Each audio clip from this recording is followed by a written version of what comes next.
Audio sobre un artículo.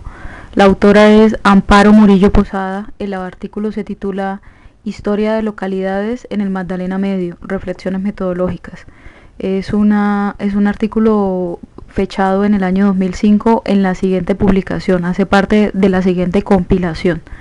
La compilación su compilador fue Renzo Ramírez Vaca. Y el libro de que hace parte el artículo de Amparo Murillo Posada se denomina Historia Local, Experiencias, Métodos y Enfoques. Fue por iniciativa de la Universidad de Antioquia, fue publicada en Medellín por La Carreta Editores EU, pues en el año 2005, que ya se dijo. En el documento físico el artículo va desde la página 183 hasta la página 203. En la información del audio, estará contenida pues la referencia exacta que se está dando aquí pues a viva voz. Bien, el contenido del artículo es el siguiente. La autora dividió su artículo en dos partes. La primera parte, entonces, subunidades de la primera parte. La primera subunidad se denomina Una revisita a las historias de localidades del Magdalena Medio. Siguiente, una revisita a manera de itinerario. Siguiente, una tentativa. Segunda parte, primera subdivisión de la segunda parte. Nuevas reflexiones. Siguiente, pensar una historia local desde el presente. Siguiente, la historia local en sociedades de fronteras. Siguiente, la perspectiva de la subalternidad. Siguiente, la subalternidad, una nueva forma de escritura de la historia. Siguiente, relaciones entre estudios subalternos y la comillas historia desde abajo. Fin de comillas. Siguiente, sobre las fuentes. Siguiente, y último, a manera de epílogo. Bien, ahora vamos al texto.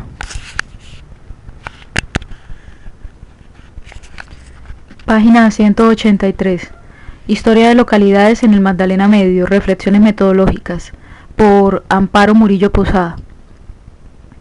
Amparo Murillo Posada, en el momento de la publicación, es decir, en el año 2005, aparece como vinculada al Departamento de Historia de la Universidad de Antioquia. Bien, primera parte. Una revisita a las historias de localidades del Magdalena Medio. En 1990, desde el Estado y a través de sus instituciones, como el Plan Nacional de Rehabilitación, el PNR, y del Instituto Colombiano de Cultura, Colcultura, se propusieron hacer presencia en zonas de conflictos desde un proyecto cultural que permitiera, según el discurso oficial, el acercamiento de esas comillas comunidades, fin de las comillas, con el Estado. La propuesta delineó como estrategia el que fueran las universidades públicas quienes viabilizaran este proyecto a través de su mediación como académicos. Así fue que llegó al Departamento de Historia de la Universidad de Antioquia tal propuesta de investigación que se encargaría de la región del Magdalena Medio. Para lograrlo, los entes estatales plantearon como requisito la participación de los pobladores en esta reconstrucción histórica, la cual debía estar asociada a la dimensión cultural. Se trataba entonces de generar un espacio de participación colectiva de todos los actores sociales de la región en la elaboración de su historia vivida.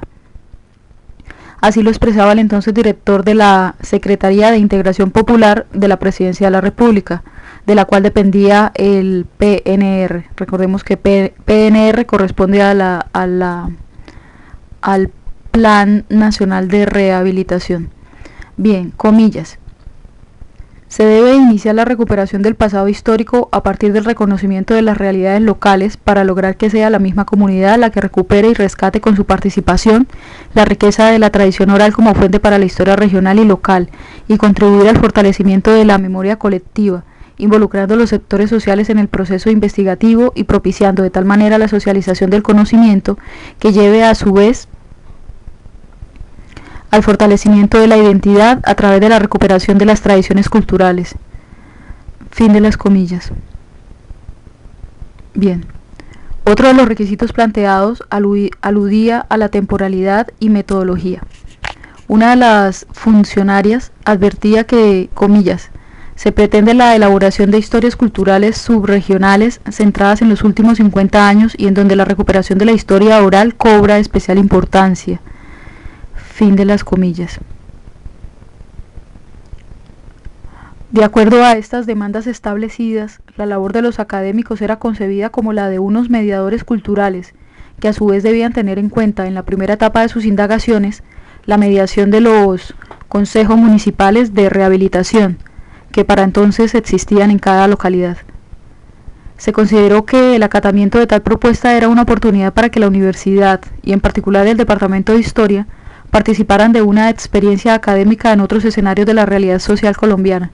Significaba también un nuevo ejercicio investigativo por fuera del tradicional canon disciplinario, otra forma de indagación histórica sobre sociedades diferentes a las que vivíamos. El anterior contexto es necesario para entender que los estudios realizados sobre historia de localidades en el Magdalena Medio se inscribieron en un ambiente político en los que se impulsaba la participación social como una forma de vincular sociedades históricamente deficitarias de la presencia estatal. Sin embargo, las condiciones expuestas en ningún momento coartaron la libertad intelectual e iniciativa del trabajo del grupo académico interdisciplinario conformado para realizar la indagación propuesta. Siguiente subtítulo estando sobre la página 185. Una revisita a manera de itinerario. Se trata aquí de contar sobre una experiencia académica colectiva que consideró la historia local como una opción metodológica para mirar comprensivamente una región y el conjunto nacional. Algo así como la pequeña historia que nos reafirmó en nuestra elección por lo local. Desde Medellín se partió de una serie de preguntas de carácter general sobre qué es el Magdalena Medio. Buscamos mapas, localizamos su espacialidad geográfica, ubicamos sus pueblos y referencias, nos lo imaginábamos a través del río, rebuscábamos fotos, leíamos lo poco que encontrábamos, visitábamos al PNR Regional Antioquia y consultamos los diagnósticos socioeconómicos elaborados por sus funcionarios. Obtuvimos unos datos tan generales que realmente nos situaban más del lado de las incertidumbres que de las certezas. Solo Puerto Berrío, en Antioquia, era el lugar más familiar y referenciado a nuestros intereses y expectativas. Discutimos, afinamos ideas y escribimos el proyecto de acuerdo a las coordenadas requeridas. Mientras que los proyectos de los colegas de las otras universidades optaron por trabajar las regiones desde la noción de subregiones, nosotros definimos nuestra opción por las localidades. Dada la especificidad espacial administrativa del Magdalena Medio, aquí las subregiones se definían en términos de jurisdicciones departamentales. Aún hoy se habla de un Magdalena Medio santanderiano o antioqueño, del sur de Bolívar, del sur del Cesar. Nos parecieron definiciones tan, comillas, formales, fin de las comillas, como para incorporarlas a un pretendido concepto de región como, comillas, construcción social, fin de las comillas. Para nosotros la noción de subregiones no fue entonces un punto de partida. Ellas se definieron posteriormente como producto de una reflexión final, después de una mirada comparativa sobre diferentes procesos históricos locales y, comillas, regionales, fin de las comillas.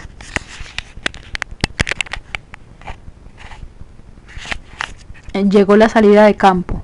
En cada pueblo y por solo una vez asistimos a los consejos municipales de rehabilitación, que para entonces los percibimos como escenarios de encuentro y concertación de los diferentes representantes de las organizaciones y grupos sociales locales. Era desde allí donde se, comillas, lanzaba, fin de las comillas, nuestro proyecto en cada localidad y desde donde comenzaban nuestros primeros contactos con las gentes de los pueblos. Después fuimos o nos hicimos familiares entre muchos y por varios lugares urbanos y rurales. Pregunta.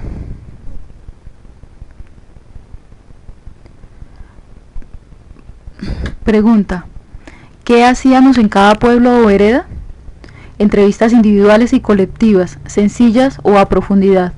Total, 200 horas de grabación. Se realizaron talleres con niños, con jóvenes, con campesinos. También nos interesamos por un registro fotográfico y definitivamente la fuente oral. Así lo demandaba el proyecto y en la palabra de las gentes descubrimos la más rica veta de conocimiento sobre una sociedad que en pleno corazón de Colombia era tan ignorada por todos. Muchas historias, profusión de recuerdos, de aventuras, de dolores, de dificultades, muchos caminos recorridos por la mayoría de esas gentes que llegaron desplazadas a poblar el Magdalena Medio huyendo de la violencia. Como testimonio de este trabajo, compartido con los colegas y con las gentes de varias localidades, se publicó un libro que se tituló, comillas, Un mundo que se mueve como el río, historia regional del Magdalena Medio, fin de las comillas, y que contiene un estudio sobre la cultura regional y 4 historias locales sobre Puerto Berrío y Yondó en Antioquia, y Puerto Wilches en Santander y San Pablo en Bolívar. Una síntesis sobre la historia regional ha sido publicada a través de artículos. Bueno, voy a citar el libro que fue resultado del trabajo. La cita dice, aquí a pie de página, dice, Amparo Murillo Posada y otros, Un mundo que se mueve como el río, historia regional del Magdalena Medio, publicado en Bogotá por el ICANN,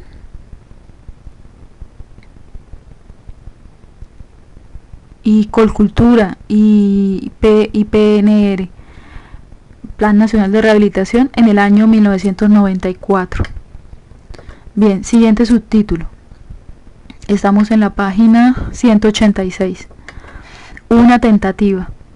Hay una cita. Inicia el subtítulo con una cita de Carlo Ginzburg.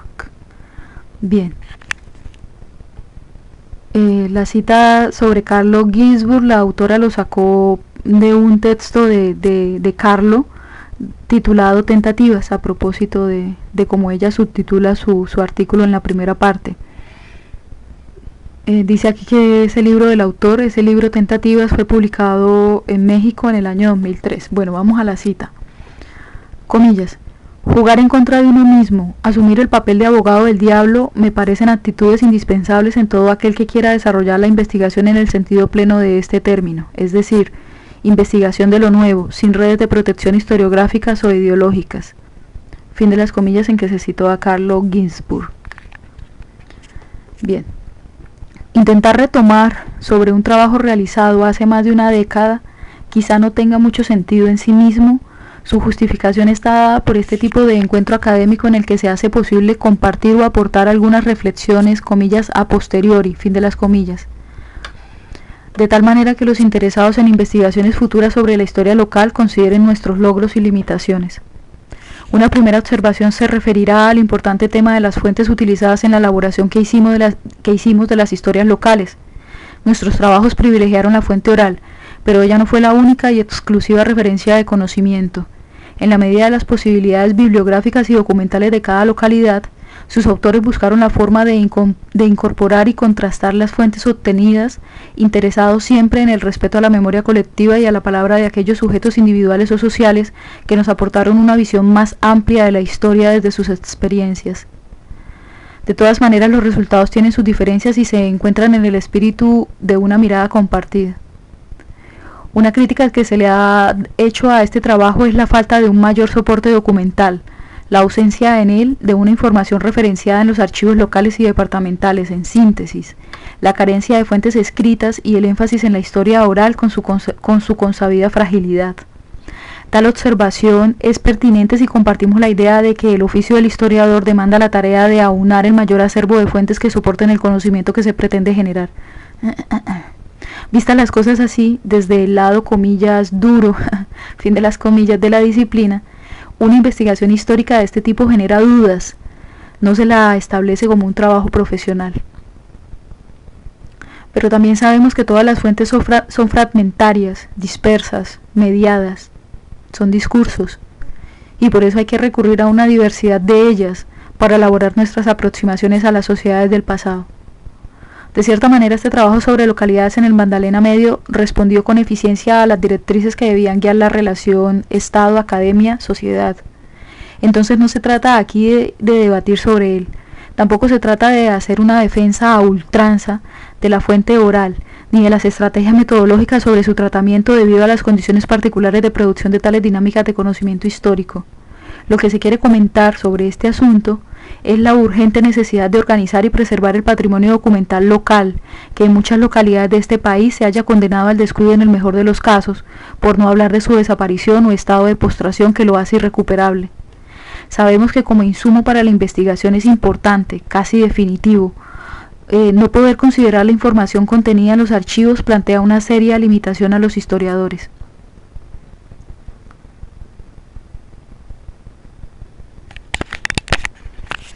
Toca advertir siempre sobre el mismo tema. Fuentes fragmentadas y dispersas. Una interesante propuesta sobre historia local podría incorporar en su agenda esta tarea de recuperación documental. Para tratar de darle una salida a este tema, veamos los siguientes comentarios de Ginsburg. Comillas. No se trata de estirpar fragmentos de archivo para ponerlos, crudos y sangrantes, bajo la nariz del lector. La reconstrucción del contexto, la elaboración de preguntas sobre una base comparativa implican un trabajo lento y fatigoso, y es necesario que la historia local se renueve. Pero los vínculos con las tradiciones eruditas locales, laicas y eclesiásticas deben ser mantenidos, si no se quiere caer en el diletantismo y en la visión solo aproximativa. Fin de las comillas. Un segundo tema que parece relevante cuando se piensa en un proceso de construcción de lo local desde la perspectiva histórica es el que se relaciona con su dimensión espacial. En términos más generales, cuando hablamos de historia local nos referimos a la historia de los pueblos, de las localidades como comunidades políticas y escenarios sociales donde se realizan procesos de identidad.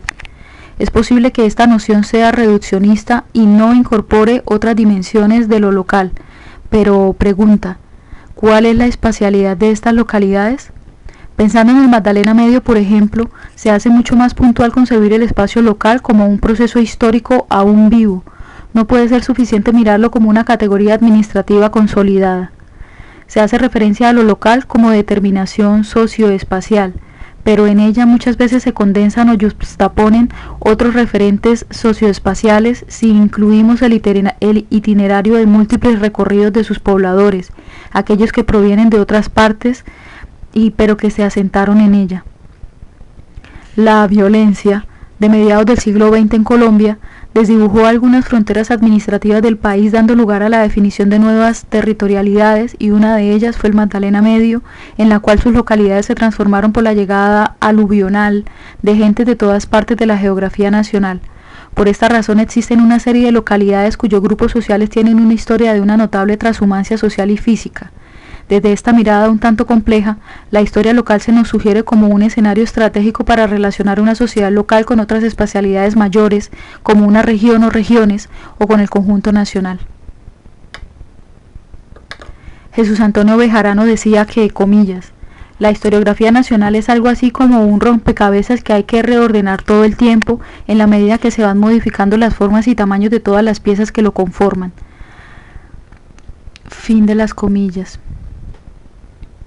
Con esta metáfora, Bejarano hacía referencia a cómo la emergencia del concepto de región estaba modificando el cuadro de la historia nacional, pues a partir de lo regional surgieron nuevos interrogantes, conocimientos más precisos sobre la historia política, económica, social, local y obviamente la regional.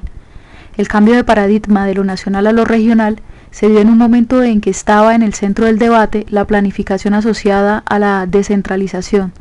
Dice el autor entre paréntesis que aproximadamente en los años 80, fin del paréntesis.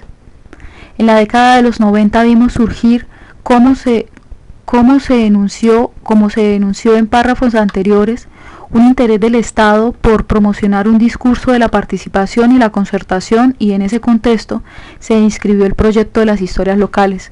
En el caso de la academia universitaria, ellas han constituido una preocupación permanente y si retoman nuevos significados, todo dependerá de la concepción que cada disciplina social desarrolle frente a este asunto que no deja de estar aislado del contexto político. Desde las experiencias y reflexiones vinculadas más directamente con una práctica concreta de historia de localidades en el Magdalena Medio, se ha querido presentar una segunda parte de reflexiones que pretenciosamente se han definido como metodológicas. Página 189, segunda parte, primer subtítulo de la segunda parte, nuevas reflexiones. Hay diversas maneras de reconstruir el pasado de una sociedad. Aquí estamos considerando lo local como esa unidad de análisis a través de la cual el historiador acude como opción metodológica para pensar el pasado de hombres y mujeres lo mejor posible. No se trata aquí de presentar un recetario o un esquema de investigación. Afortunadamente, hoy la historia como disciplina ha desarrollado una serie diversa de conceptos y metodologías para generar conocimientos más amplios sobre el pasado de la vida social. Solo se intenta compartir una serie de puntos de vista vinculados a una manera de pensar y vivir la reconstrucción del pasado de las historias locales. Consideren estos puntos como una agenda de preocupaciones académicas y ciudadanas. Siguiente subtítulo: pensar una historia local desde el presente. El presente es un ingrediente que modela el estudio del pasado. El oficio del historiador comporta una responsabilidad social como es la de aportar a sus contemporáneos la comprensión de su realidad actual desde un discurso que explica cómo fue su sociedad pasada. El historiador para investigar hace preguntas sobre la sociedad y en general se espera que dichas preguntas sobre el pasado se relacionen con el sentido de esa sociedad. Muchos historiadores, por no decir todos, han definido esta relación presente-pasado como uno de los principios orgánicos de la disciplina histórica. George Duby decía, comillas, mi profesión consiste en hacer preguntas sobre el hombre, entre paréntesis dice el hombre de hoy, fin del paréntesis, y en tratar de darles una respuesta considerando el comportamiento de nuestra sociedad en una etapa anterior de su existencia. Fin de las comillas. La autora citó el texto de George Duby titulado Diálogo sobre la historia, conversaciones con Guy Lardru, un texto de 1988. Bueno, volvamos a Amparo Murillo Posada. Fin de las comillas. En su balance sobre la historiografía colombiana, Jorge Orlando Melo expuso la preocupación por darle mayor impulso a las comillas, investigaciones relacionadas con algunos nudos problemáticos del presente, fin de las comillas, de tal manera que se articule la conciencia del presente con una conciencia histórica. En este mismo sentido, la historiadora Romana Falcon enunciaba en 1993 que la elaboración de la historia de cada generación y de cada historiador se hace, comillas, desde una ventana abierta en el presente. Es desde el día de hoy que se decide cuáles problemáticas interesan, qué preguntas formular, cómo abordarlas y cómo interpretar los resultados. Fin de las comillas. Bueno, la autora citó el texto de Romana Falcon, el texto Riqueza historiográfica reciente, el caso mexicano. Bien, sigamos. Retomando la metáfora de Falcon, se requiere una ventana, o quizás muchas ventanas, que desde el presente sean abiertas para el estudio de la historia local. Tal requerimiento se halla asociado a nuestro deber de pensar en la actual situación de violencia de Colombia, a la cual no se hará referencia porque no es el objetivo central de este encuentro, pero recordemos que ese es el contexto político y social que hoy tenemos todos, incluido el desarrollo de este evento académico.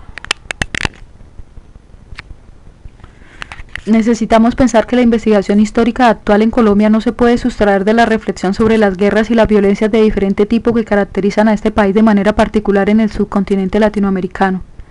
Se trata de relacionar o interrogar los conflictos que hoy vive el país como una situación estructurante de la vida histórica de las localidades, preguntarnos sobre si realmente dichos conflictos han sido una permanencia de tipo violento y sobre los cambios que en este sentido cada localidad ha vivido en su proceso de configuración social y política. No es posible enfrentar nuevos retos en la investigación de la historia local sin tener en cuenta que el presente violento y desgarrador de hoy no tenga ninguna asociación con sus pasados remotos o inmediatos. Estamos en la página 191, siguiente subtítulo. La historia local en sociedades de fronteras.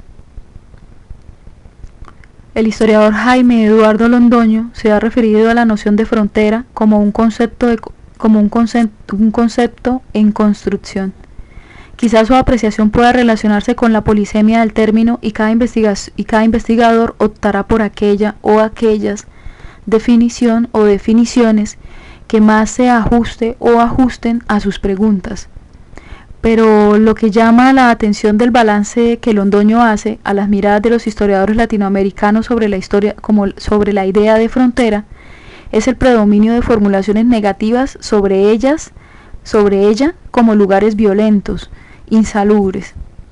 Esta valoración se ha hecho a partir de la comparación en nuestro medio con la obra de Frederick Jackson Turner, quien concibió la expansión de la frontera oeste norteamericana como una odisea de libertad y civilización. Para otros, como Jane Rausch, nuestra historia se caracteriza por una sucesión continua de etapas de expansión de fronteras, desde el periodo precolombino hasta el siglo XX. Con estas dos anotaciones se quiere llamar la atención sobre la necesidad de incorporar esta perspectiva analítica en el estudio de la historia local, pues en algún momento de su formación, cada localidad estuvo inmersa en el proceso más amplio de expansión de las fronteras agrarias. En general, el interés por este tipo de estudios históricos sobre la frontera comenzó en la segunda mitad del siglo XX, primero en las regiones templadas y frías y posteriormente en las sociedades de tierra caliente. Clara Inés García, investigadora del INER, investigadora del INER, ha definido dos campos de investigación sobre territorios de frontera. Uno realizado por los antropólogos, que, interesados en la noción de fronteras socioculturales, han indagado por las relaciones interétnicas. El otro campo de estudio realizados por sociólogos e historiadores son los que han relacionado la frontera con procesos de colonización. Precisamente estos últimos estudios de la década de 1990 se hallan vinculados a las preguntas sobre la relación conflicto social y violencia en la reciente historia colombiana. De manera particular, se pretende sugerir la inclusión de esta óptica analítica en las investigaciones históricas sobre aquellas localidades que pertenecen a sociedades o territorios que aún hoy denotan su condición de, comillas, frontera, fin de las comillas. Por ejemplo, los pueblos de Urabá, Magdalena Medio, la Amazonía, entre otros. Cabe anotar además que se trata de investigar y explicar cómo han transcurrido los procesos de articulación entre este tipo de localidades y el Estado. No es posible entender la noción de frontera sin ese referente estable y regulador del Estado como entidad política centralizadora. Siguiente subtítulo: la perspectiva de la subalternidad.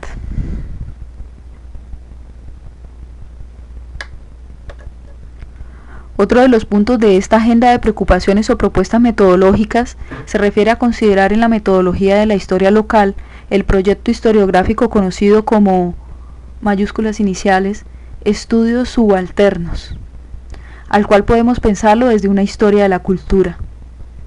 El historiador Jairo Gutiérrez, en su estudio sobre las respuestas de los indígenas al discurso republicano de las élites criollas neogranadinas, consideró la reconstrucción de los discursos subalternos desde lo étnico, advirtiendo sobre las dificultades que esta tarea demanda. También aludía al escaso desarrollo historiográfico que esta corriente ha tenido en Colombia, aunque hay algunas excepciones, dice la autora entre paréntesis, en comparación con su receptividad en los países andinos del sur y en México. En tanto que el Estado colombiano ha ejercido un poder hegemónico de carácter centralizado y muchas veces autoritario, sin lograr una presencia efectiva y reguladora sobre el conjunto del país, muchas veces los grupos subordinados han desarrollado actitudes y discursos que contrarían o rechazan, abierta o veladamente, las imposiciones del Estado, que tienden a homogeneizar sus formas particulares de existencia e identidad. Es en este sentido de las relaciones entre hegemonía y subordinación que se considera a la historia local como un espacio privilegiado para estudiar la dimensión política de las relaciones sociales entre las clases y grupos subordinados locales y la instancia hegemónica del Estado o las clases o grupos de poder asociados a él.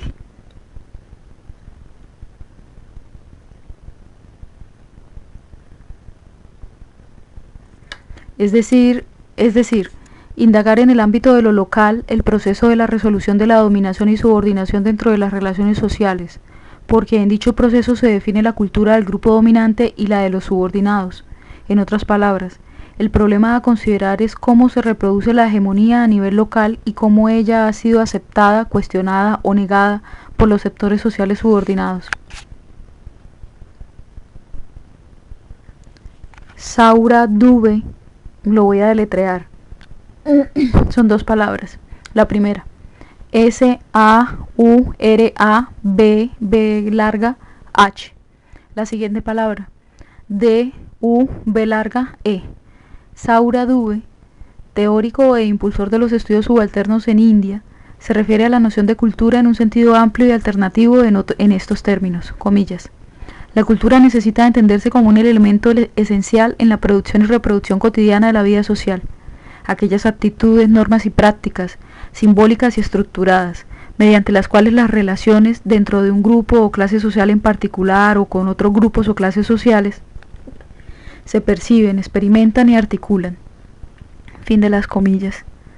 En otro texto advierte que, comillas, la cultura no es un invento estático de costumbres particulares o modos de comportamiento y pensamiento. La cultura comporta formas en las cuales prácticas y sistemas de creencias específicas están implícitos en las relaciones sociales reales, y son experimentados en ellas. Fin de las comillas. Al cambiar las relaciones también se transforma la cultura. Concebida así, la cultura, se tienen en cuenta las relaciones de poder, las relaciones de producción y reproducción en la sociedad, y a su vez se la integra como un elemento constitutivo del proceso histórico. La hegemonía se relaciona con cuestiones de distribución del poder. Actúa en todas las esferas de la vida y por eso es también cultura, así como un proceso que incorpora la coerción, y tal relación entre hegemonía y coerción se pueden situar en la vida política local en contextos históricos determinados.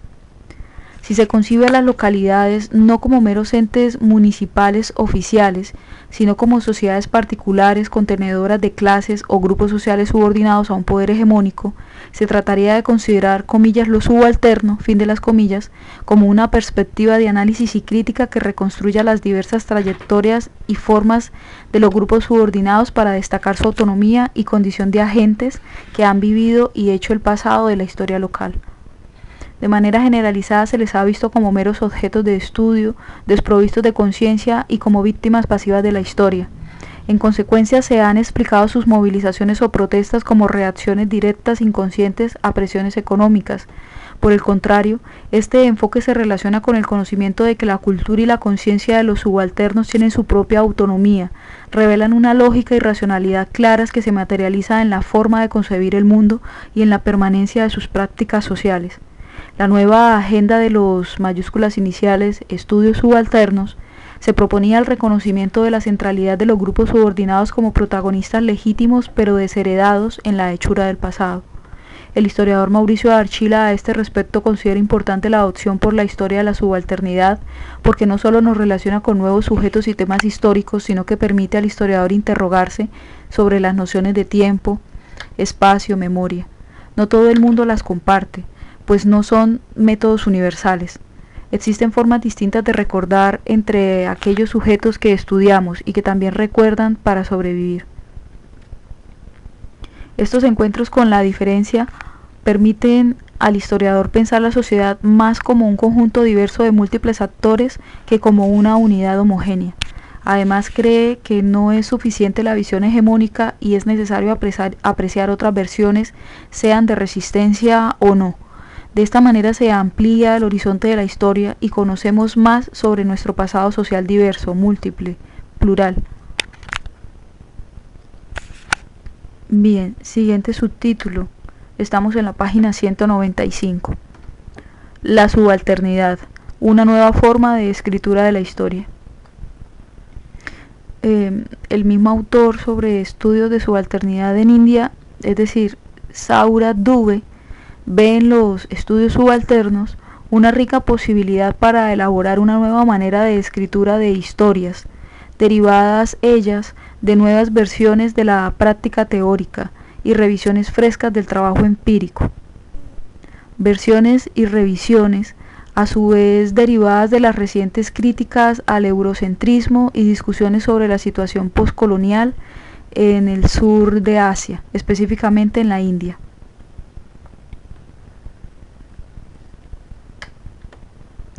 En ese contexto de debate académico de finales de 1970, el historiador Ranajit Guha definía el objeto de este proyecto historiográfico, comillas, como un esfuerzo para promover un examen sistemático e informado de temas subalternos en el campo de los estudios sudasiáticos para rectificar el sesgo elitista de gran parte de la investigación y el trabajo académico, fin de las comillas. Las historias del siglo XIX, incluso las del XX, tomaron como centro de sus elaboraciones la formación del Estado Nacional. Ese fue su punto de vista privilegiado, así como los archivos oficiales fueron su única fuente primaria para construir una adecuada historia general.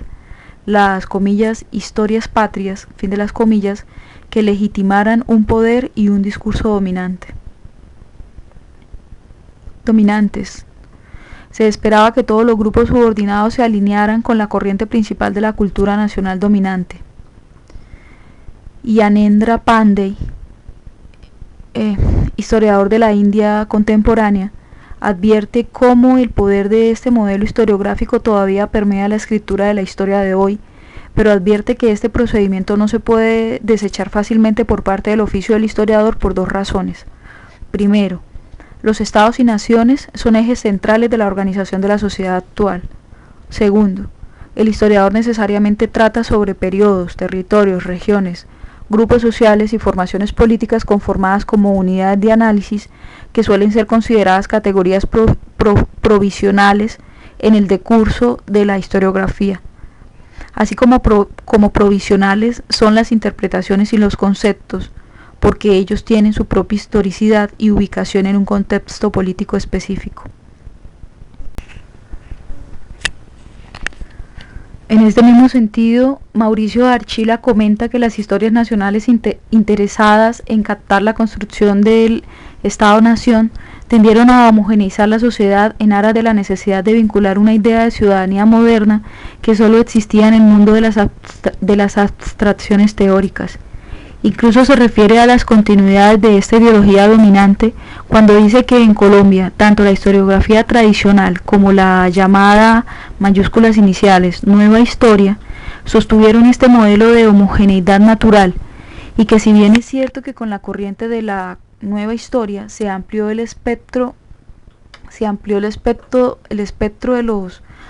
de los actores históricos, ella no trascendió dicha tendencia homogeneizante, pues no ofreció la posibilidad de reconocimiento de las más diversas identidades que por privilegiar unas identidades ideales como las de clase, por ejemplo.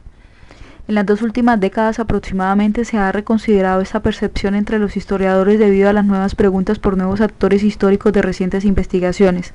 También el diálogo con la antropología ha sugerido que dichos actores no son homogéneos, sino que tienen múltiples identidades. Siguiente subtítulo, estamos en la página 197. Relaciones entre estudios subalternos con mayúsculas iniciales. Y la comillas historia desde abajo, fin de las comillas.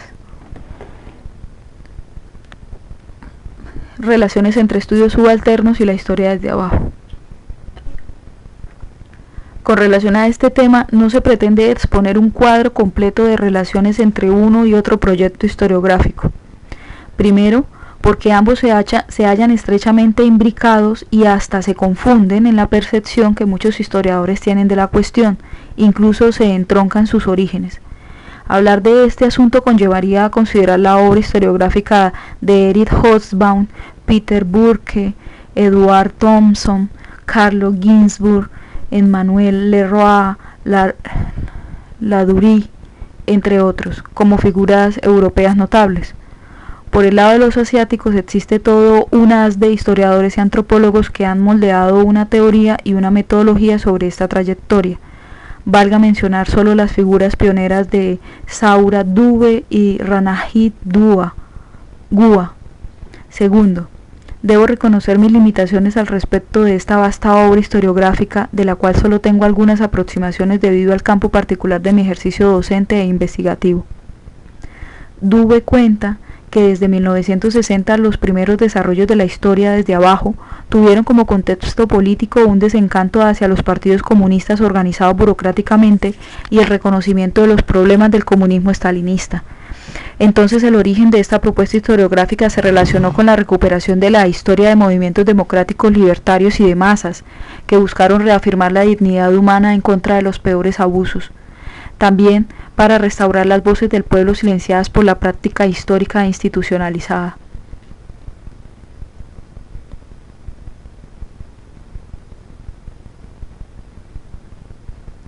Claro que la idea de una, comillas, historia del pueblo, fin de las comillas, se remonta a fines del siglo XVIII y principios del XIX en Europa después de la Revolución Francesa. Peter Burke ha recordado que movimientos de lo nacional y popular generaron historias de las costumbres y tradiciones, comillas, del pueblo, fin de las comillas. Desde ese entonces la expresión pueblo ha sido considerada desde diversas posturas políticas, a veces contradictorias, que han influido en la elección y tratamientos de sus temas. Estas historias del pueblo se han caracterizado por enfocar al pueblo llano en su sentido más amplio y no se han preocupado exclusivamente por los gobernantes y sus formas de gobernar. El sentido que Dubes le da a la propuesta metodológica de estudios subalternos es la de considerar la historia desde abajo o del pueblo en un sentido más limitado para referirse al estudio de los grupos subordinados. Esta categoría no niega sus continuidades metodológicas y posturas políticas con las anteriores historias desde abajo, sino que además incorpora la dimensión política de las relaciones entre un proyecto hegemónico dominante y unas alternativas construidas por los sujetos subalternos o subordinados, todas ellas consideradas en una perspectiva de procesos históricos. Siguiente subtítulo: sobre las fuentes. Página 198. Al parecer este es el nudo de las dificultades para la elaboración de una historia desde abajo y desde la subalternidad. Antonio Gramsci, en cuya conceptualización se apoyó la idea de lo subalterno, anotaba, comillas, todo indicio de iniciativa autónoma de los grupos subalternos tiene que ser de inestimable valor para el historiador integral. De ello se desprende que una historia así no puede tratarse más que monográficamente, y que cada monografía exige un cúmulo grandísimo de materiales a menudo difíciles de encontrar. Fin de las comillas. Estaba citando la autora Amparo Murillo Posada, el texto de Antonio titulado Apuntes sobre el estudio de las clases subalternas, criterios metodológicos. Bien, que fue citado por Renan Vega Cantor en Gente muy Rebelde, el volumen 1 de Gente muy Rebelde. Bien, volvamos al contenido grueso. Ranajit Gua habla de discursos primarios, secundarios y terciarios, de acuerdo a la forma como unos se soportan o reproducen sobre los otros. En el caso de los discursos primarios, a los cuales podemos asumir entre nosotros como fuentes primarias, planteaba que ellas tienen sin excepción un carácter oficial en el sentido amplio del término. Provienen de burócratas, militares y demás funcionarios del gobierno. También aquellas producidas por otros como los comerciantes, clérigos, propietarios de tierras, etc., son oficiales en tanto que su información está destinada al uso administrativo para la realización de acciones y determinación de políticas del Estado. Incluso aquellos documentos que contienen declaraciones de comillas los otros, fin de las comillas, de los grupos subordinados. Dice la autora que son aquellas declaraciones de los grupos subordinados localizables en peticiones, en correspondencia oficial, relaciones y expedientes de diversos tipos de disputas legales y territoriales. Dice que todos ellos se consideran como fuentes oficiales en tanto que su producción y circulación están supeditadas y son incluidas como argumentos necesarios a las razones de Estado. Según Gua, en el ejercicio profesional de la crítica a estas fuentes no se trataría solo de definir o nombrar sus sesgos, sino examinarlas como un discurso que tiene dos componentes, uno informativo o indicativo y otro explicativo o interpretativo, y que se relacionan o implican mutuamente. De esta manera se podrá apreciar su significado en relación con los procesos sociales de dominación y subordinación en una época y espacio particulares. Se refería sobre todo a aquellos documentos que hablan sobre los movimientos y protestas de los sujetos subalternos. Jean Sharpe, voy a deletrear el apellido, S-H-A-R-P-E, Jean Sharpe, que realizó un balance crítico sobre la historia desde abajo en Europa, habló de ciertas dificultades de este enfoque y la primera que denunció fue la de las fuentes, particularmente lo relativo a su escasez en periodos más remotos, por ejemplo antes del siglo XVIII. Sin embargo, enuncia un acervo documental oficial en el cual se puede indagar sobre los sectores populares. Por ejemplo, ciertas actas oficiales como las inquisitoriales, casos judiciales, registros parroquiales, testamentos y compraventas de fincas rústicas registradas por ellos. En general, los materiales son muy variados y entre ellos figuran las palabras de los sectores populares, o sea, la historia oral. Sí. Ginsburg ha ofrecido una reflexión teórica y metodológica a este respecto de la historia subalterna, e insistió en comillas, en el hecho de que una fuente no sea objetiva no significa que sea inútil. Dice entre paréntesis respecto de que la fuente no sea objetiva, dice entre paréntesis, la cita sobre... Bien. Dice, puesto a ello, tampoco lo es un inventario, por ejemplo. Bueno, entonces, aunque la fuente no sea objetiva, no significa que sea inútil. En resumen, se puede dar un buen uso incluso a una documentación escasa, dispersa y oscura. Fin de las comillas. Jairo Gutiérrez ha explicado así su interpretación de las fuentes que en su investigación se relacionaron con los discursos de los indios, comillas. Comillas. Resulta pues imprescindible en nuestro caso tener en cuenta las perentorias advertencias de quienes han señalado las dificultades adicionales que entraña el análisis sistemático y serio de la discursividad india, ya que, como es bien sabido, numerosas y diversas interferencias y mediaciones enturbian, distorsionan, oscurecen, cuando no silencian, la expresión discursiva de los indios. En particular, conviene no perder de vista que al menos los textos escritos, las cartas, representaciones, solicitudes, memoriales y otros, que los indios dirigieron a las autoridades, tanto coloniales como poscoloniales, se construyeron en buena parte como un, comillas, discurso cautivo, fin de las comillas, o, comillas, secuestrado, fin de las comillas, discursos cautivos o secuestrados por amanuenses y, comillas, editores o traductores, fin de las comillas, es decir, que las inevitables mediaciones a que debieron someterse los indios, en su gran mayoría iletrados, que dirigieron peticiones a las autoridades, ya fueran estas coloniales o republicanas, dieron lugar a una información inevitablemente sesgada por los intereses, la posición o la formación de los intermediarios letrados, curas, funcionarios, tinterillos, etc., que eran solicitados por los indios para, comillas, traducir, fin de las comillas, sus discursos del lenguaje oral al escrito, cuando no de sus lenguas nativas al español, a consecuencia de lo cual el discurso indio debe leerse no como un enunciado transparente, sino como un mensaje, comillas, soterrado, fin de las comillas, camaleónico y por consiguiente de una notable, comillas, opacidad, fin de las comillas.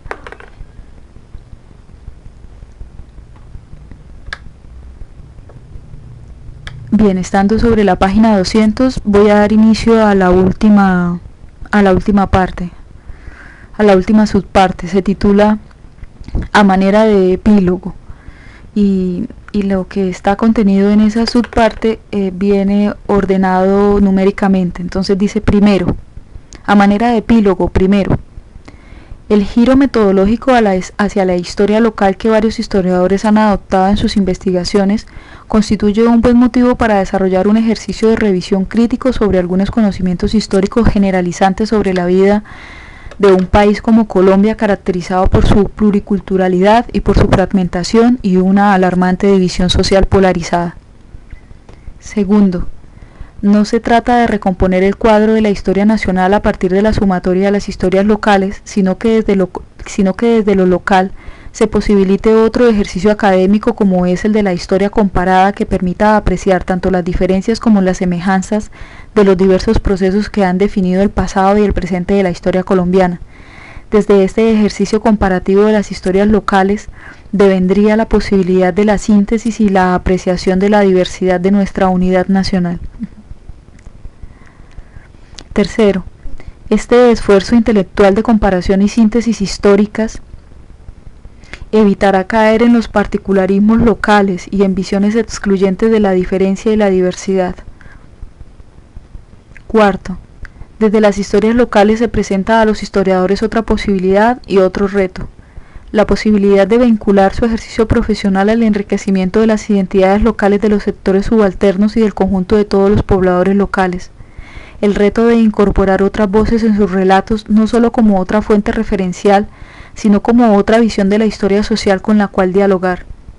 De cierta manera, como ciudadano, el historiador se vincularía desde su profesión a la búsqueda de un orden social democrático que respete la dignidad humana hoy y aquí en este país, para que las nuevas generaciones de historiadores aprecien cuál fue la creación historiográfica que fundaron las investigaciones sobre la historia local en particulares tiempos de guerra y generales incertidumbres.